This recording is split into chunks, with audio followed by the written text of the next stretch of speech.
Oh, hello everybody. Welcome to my very short talk about my vision, my personal vision of IT trends. It is very narrow comparing to others, probably because I'm from outsourcing industry. I do custom software development, and I have very special vision of the trends and how they are, what is demand on the current enterprise and mid-size companies market.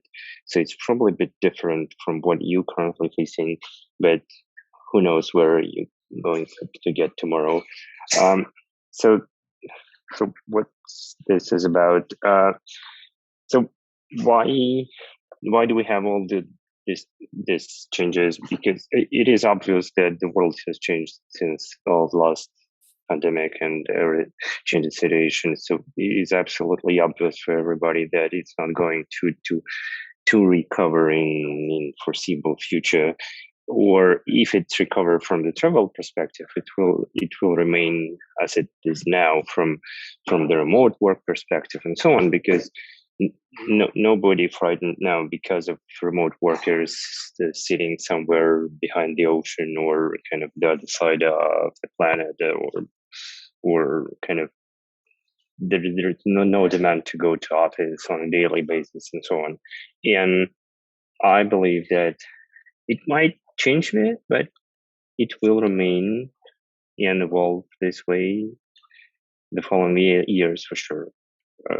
For instance, in our company, I sometimes visit office, not quite often, but from what I see, around 20% of employees are currently in the office, because people just used to work from home. They kind of set up their own rooms, their own PCs, environment, desks, and so on. And so it's way more convenient and more important, and saves a lot of time because you don't need to spend it on travel.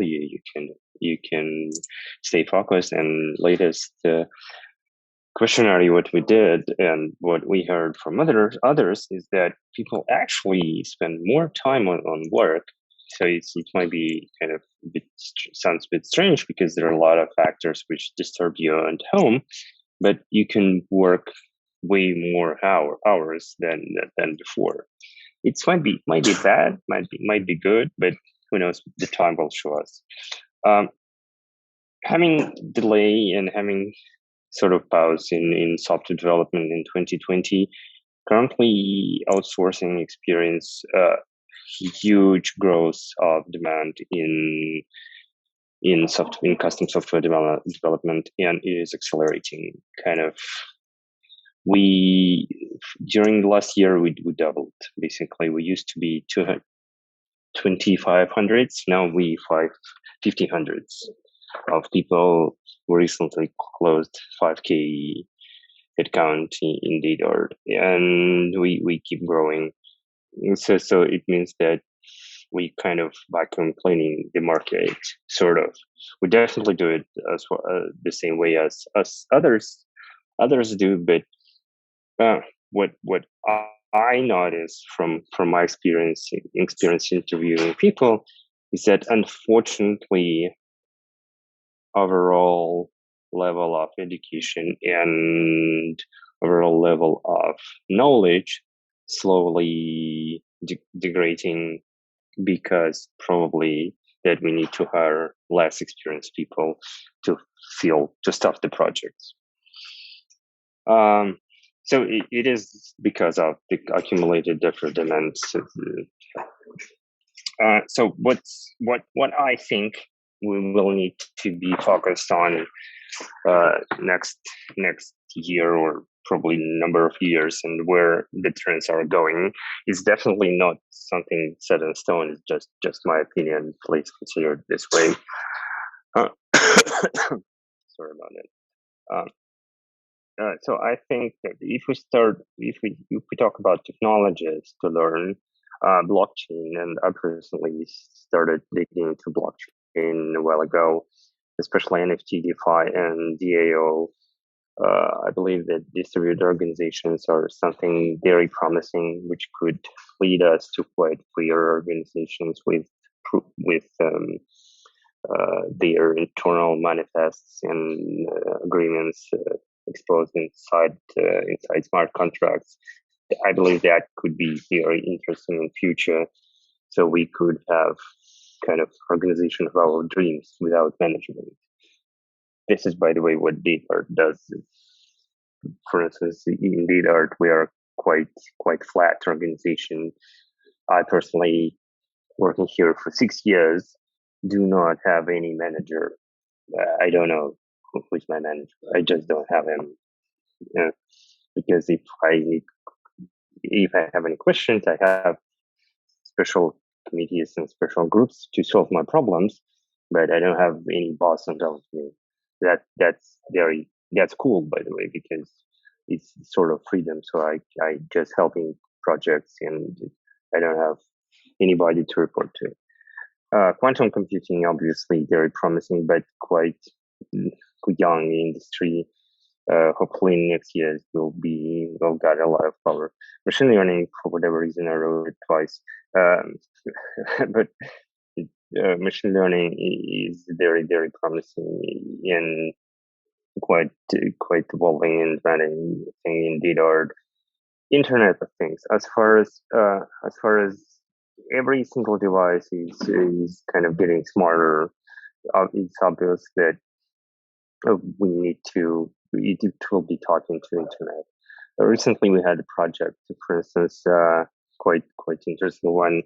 The project of managing kick scooters in a city. So basically, we built a platform which controls all the scooters with potential to grow for the scale of Russia. And so it's quite interesting project. Kind of every kick scooter which is in the city sends messages about its state, speed, location, billing, and so on to the server, and server back sends commands about what the scooter should do. It's quite interesting and intensive from the messages perspective. Cybersecurity and vulnerability management, quite important aspect to as far as we kind of number of services grows, we need to ensure they're well protected. Therefore, knowledge in this area is very important. Automation is something which is used to basically save our time and kind of make everything automated what is possible to reduce your routine jobs and be able to focus on something smarter. So I'm talking about kind of every CI/CD automation, testing, and so on. So whatever you can automate. It definitely saves your time and will let you focus on something you love. Obviously, kind of, it's clear that we are going deep into cloud, and more services are going to be available in cloud, and basically everything goes as a service. Platforms, services, infrastructures, small services, and large services, organizations, everything. These are the topics technologies we're looking for. If we dive a bit deeper, kind of what about architectures? Because I frankly don't know, guys, what you are into, so it's hard to suggest something specific. So it will be quite abstract. Being an architect, I see that majority of the latest architectures are microservices based. So about kind of 90% of all the architectures of the last year, probably even two years, are microservices. So it's basically architecture of choice, architecture number one right now. Whatever you can do tends to be microservices. The same comes to the front ends, which is called micro front ends. The approach is the same, so you just split your UI based on domain and on the business requirements, and just have them loosely coupled. It allows you to scale your teams and develop something faster.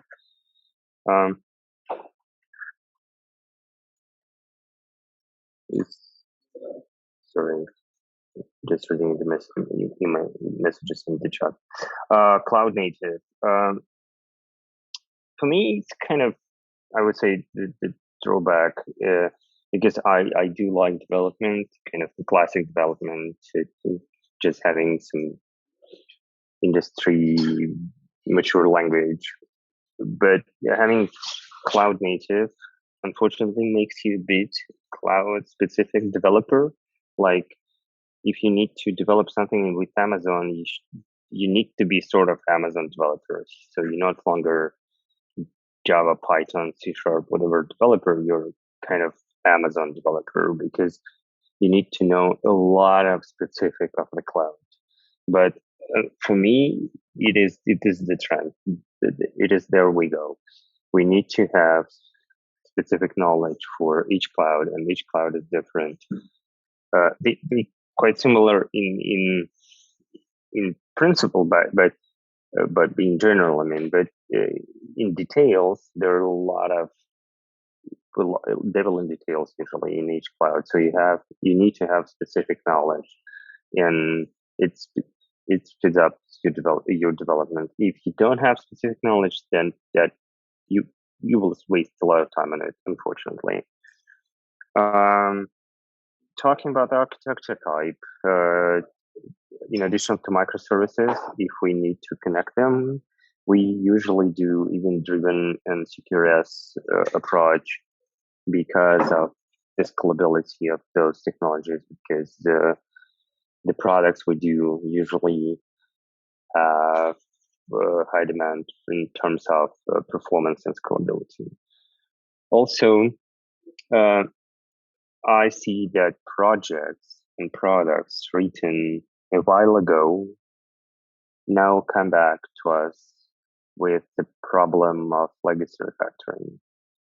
It is a huge problem. It's probably not valid for solid developers and freelancers, because it requires quite big teams to analyze and come up with very good approaches how to gradually refactor huge applications and and make them up to speed with latest technologies, latest performance requirements, and so on.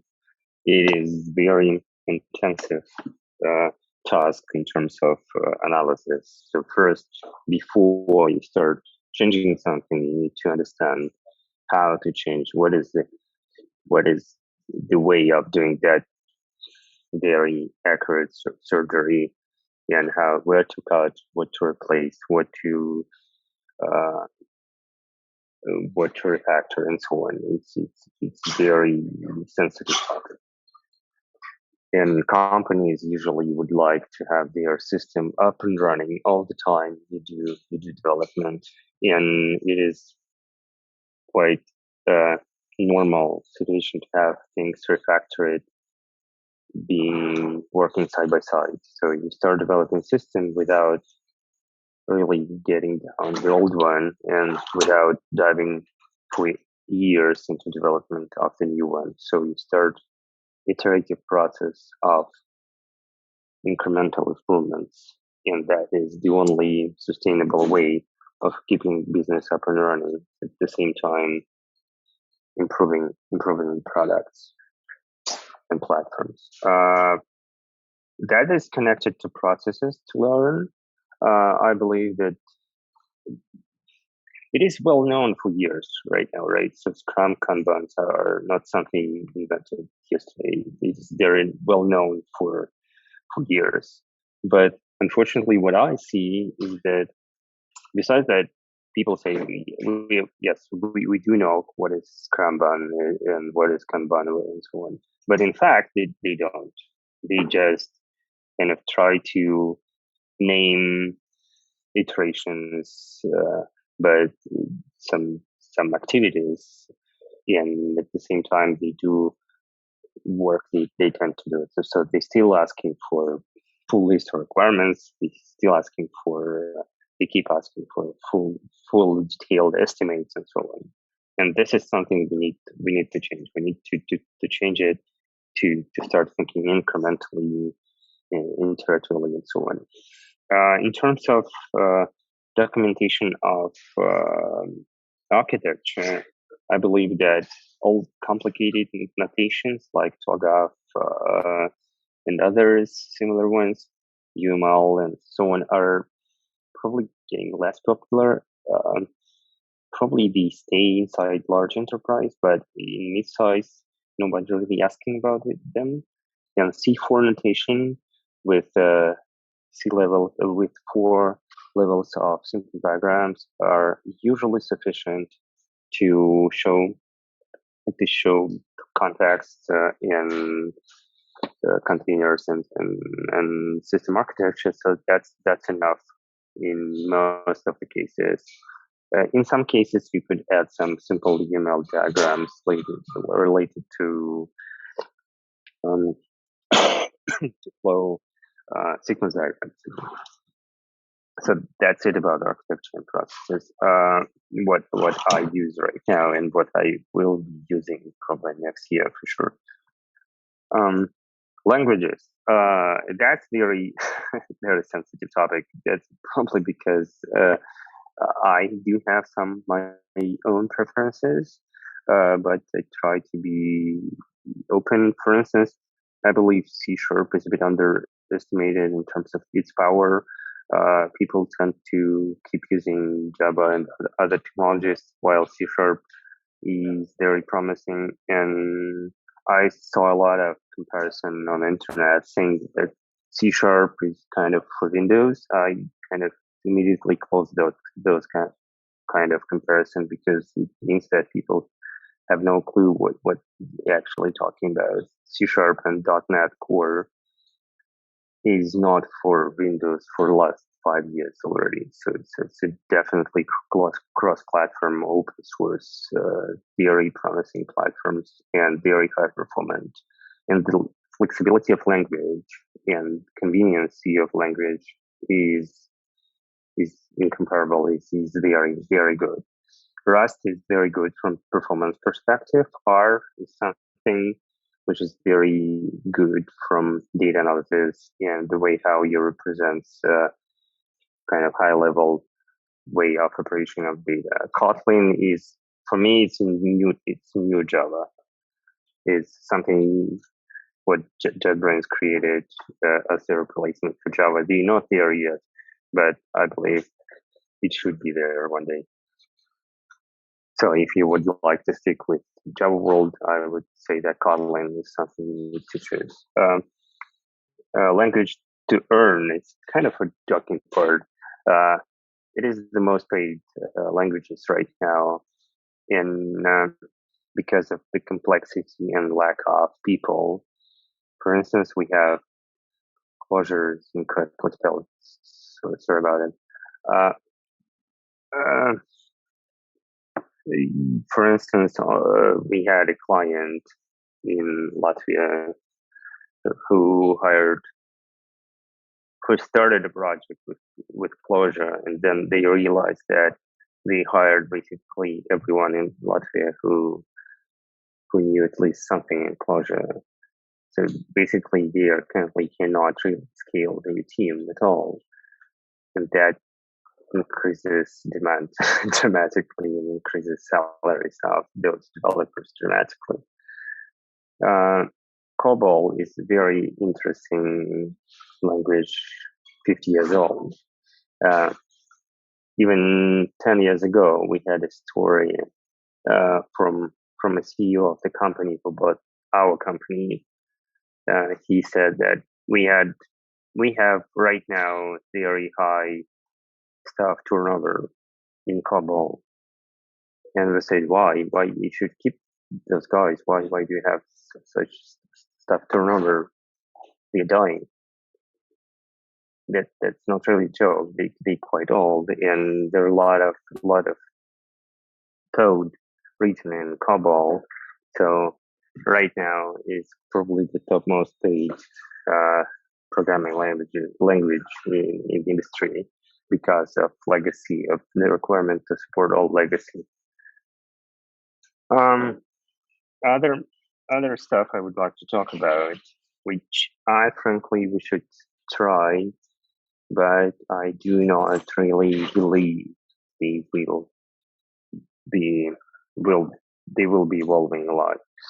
First is a trending low code approach. It is something I heard in my career. I do development by the way for 25 years. And I saw different ways and several attempts to do low code solutions in the past. And all of them failed. Kind of starting from Borderland Delphi, all the components from Turbo Pascal and others. And now we have another circle of the history. And it looks like a lot of money got invested into this direction. But frankly, I believe that low code is not something which going to work because they will end up with having the same complexity, the same level of problems to be hidden inside blocks which are difficult to manage, difficult to connect, difficult to support. I used to work, for instance, with Beanstalk, and we thought it was 12 years ago, and we thought that Beanstalk was something which could solve our integration problems using one tool. And it sounds promising. It kind of connects stuff together. In a few clicks, you can make an orchestrations to manipulate your flows. From demos, you see that you can do mappings. But in fact, devil in mapping detail. So you basically, if you Google Beanstalk Mapper Nightmare, you could find on the internet a lot of pictures how the mappings look like, and it is definitely nightmare. So you kind of try to visually map two complicated structures, you end up with an absolutely unreadable solution, which is not possible to support at all. And that's why I believe that low-code solutions will go pretty much in the same direction where this talk went. Copilot. Copilot is an interesting thing. I believe AI to help you with some code snippets and with some quick prototyping and developing is something very interesting. But unfortunately, I was not able to try it yet.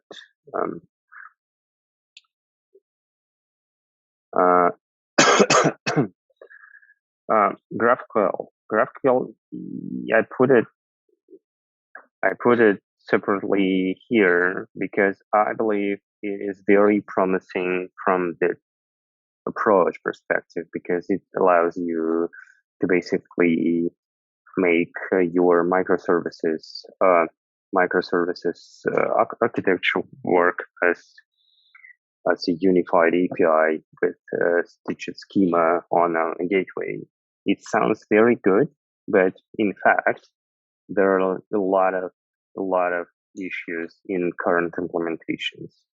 So I would say that you need to try it first before getting into production, because specific implementation on your language, on your platform could be insufficient and incomplete yet. But I believe in future, it will be when we can use it quite widely to query data from our applications.